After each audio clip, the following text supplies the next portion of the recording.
Good afternoon, everyone. It is my pleasure to be here today to introduce you to someone who has already been introduced, but I'm going to do my best anyway. It is typical on an HBCU program of this type, of this length, that by the time you get to this point, protocol has been established and everything has been said. But I have a few things that I want to share with you about this gentleman that you might not know. First of all, I want to congratulate the Board of Trustees, Mr. Chairman, for making an excellent choice in choosing Dr. Edington as the 10th president here at the University of the District of Columbia. And Madam Mayor, I want to thank you too, because I know you played a significant role in the success of this institution, and will also play a role in Maurice's successes as well. So thank you all for joining us. So on the behalf of Florida A&M University, and from the highest of Seven Hills in Tallahassee, my wife Sharon, who's here as well, of 38 years, right? We 30, almost 30, well, 39, it is 39. Okay, it's gonna be a tough night tonight, but anyway. But it's I'm here to congratulate our friend, our colleague, and former Executive Vice President and Chief Operating Officer, and now the 10th President of the University District of Columbia, Dr. Maurice Edington. I don't know where that D came from, but that's all right. On the occasion of his inauguration. Let me begin, and I might want the lights switch to the audience for a minute, by asking all of the Florida A&M University faculty and staff and students who are in attendance today to stand.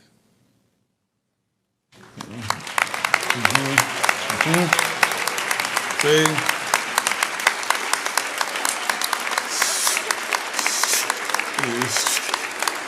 So I would ask this question. Are there any rattlers in the house? All right. I also want to acknowledge the chair of our Board of Trustees, Academic and Student Affairs Committee, Ms. Nicole Washington, who's joined us all the way from Miami. Thank you, Trustee Washington. Would you please stand and be acknowledged?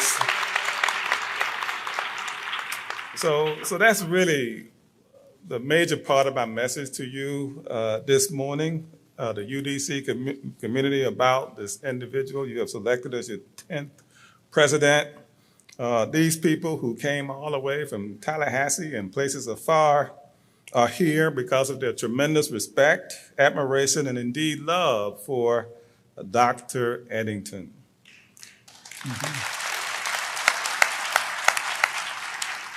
In one way or the other, he has touched their lives and has influenced their journeys at FAMU and other places in very positive ways. He is a real influencer.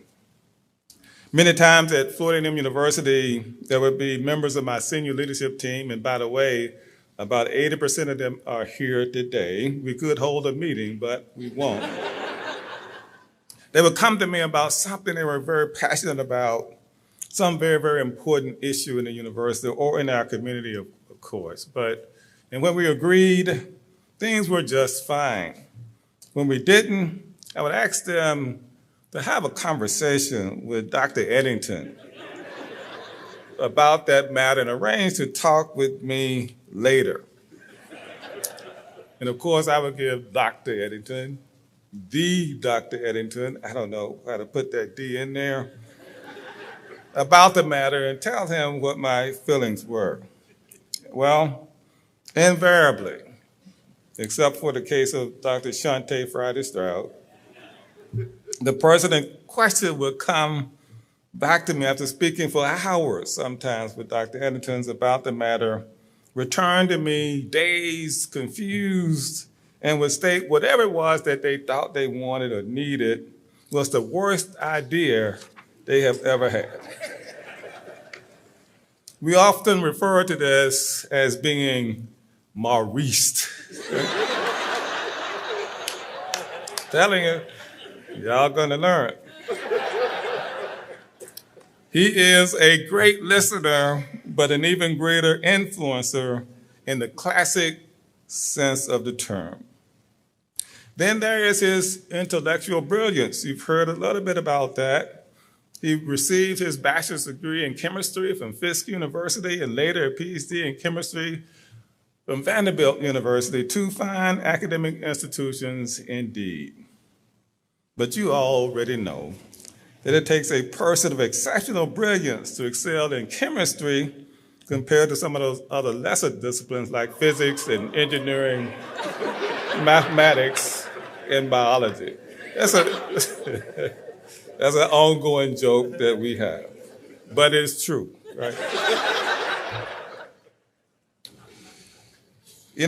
But can you imagine a man from his humble beginnings? You should read about him. I think even Wikipedia has a story about him and a 23-hour bus ride from Northern California to Nashville. And I'm jealous because it would take my wife and I 12 hours on Greyhound just to get from Memphis to St. Louis. I don't know what he must have had, an express pass or something. So you started out privileged, Maurice. We had to stop at every little small town in Arkansas and southern Missouri before we got there. But anyway, his success doesn't surprise those of us in the HBCU community because that is what we do, right? And Maurice understands that perhaps more than anyone. It has been an incredible journey for Dr. Edington, but it's by no means over. We knew that we would not be able to contain him at FAMU. He had big plans for us and for himself, both figuratively and literally. When I joined the faculty at Florida A&M University, during that period you just heard from Dr. Nicola Abdullah, my office was in the old physical plant building. Now, can you imagine, right? And in fact, the laboratories for the Environmental Sciences Institute are what now constitutes our recycling building, okay? In 1998, we moved into a new state-of-the-art building that is now called the Frederick S. Humphreys Research Center. You can only imagine how proud we were. Sometime in 2020, there were big businesses that would come to take pictures, corporate photos on a glass spiral staircase in that building. We were proud and we were on our way.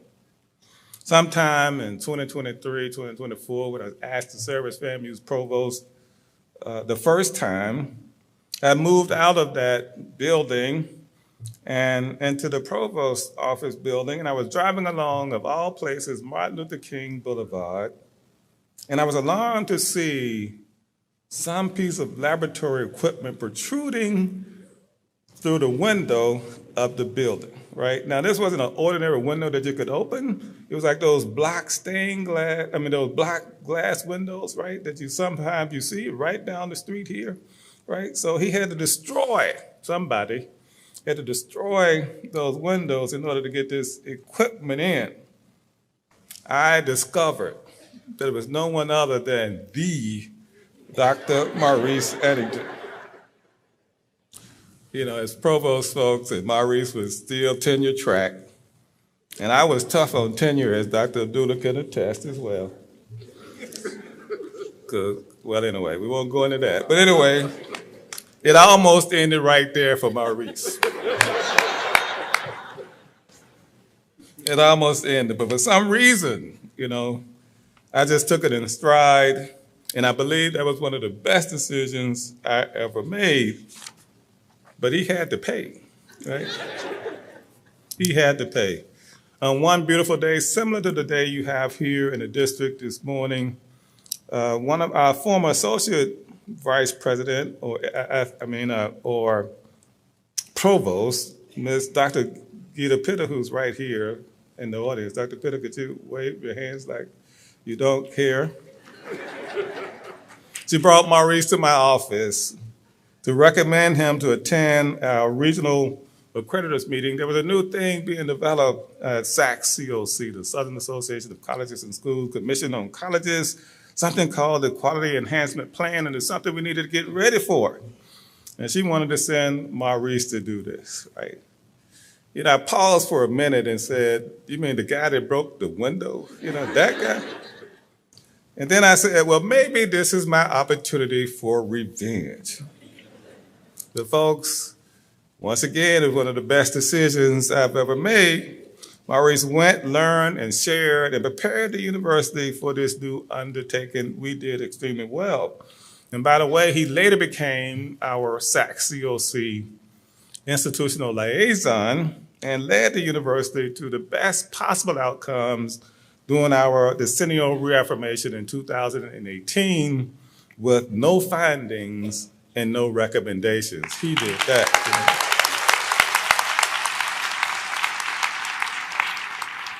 Maurice had multiple roles at FAMU. He's probably the only person at FAMU who's had more jobs than me, right?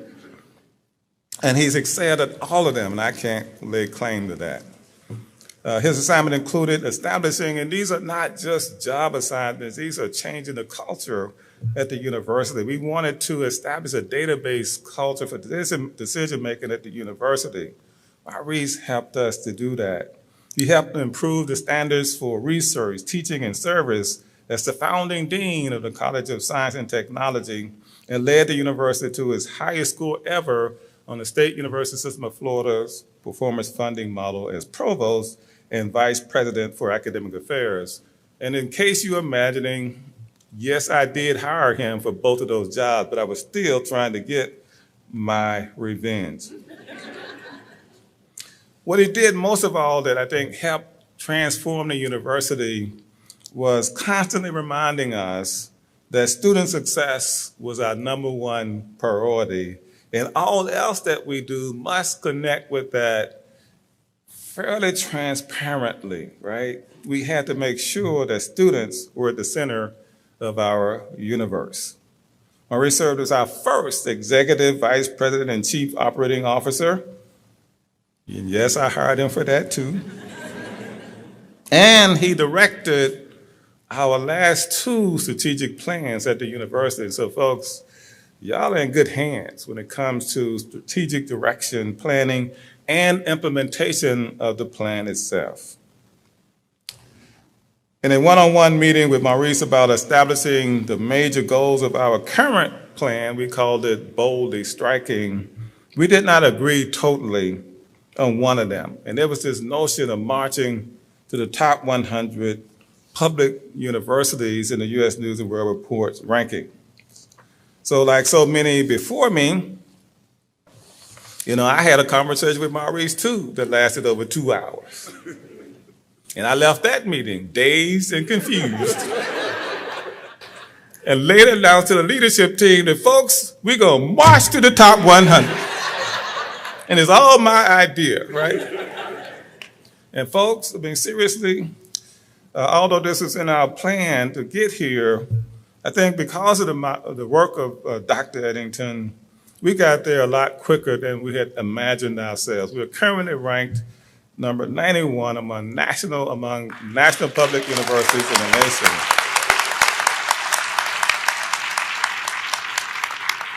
Now, if you think that's hard, this next one is really hard because we are also ranked the highest ranked public HBCU in those rankings for the last 5 years. Not 4, where did that guy go talking about 4 years ago? I'll take one of these years from him. You heard what my wife said when I just took one of hers away. 5 consecutive years, right? 5 consecutive years, and that has a lot to do with the work of your new president, Dr. Maurice Edington. So I want to express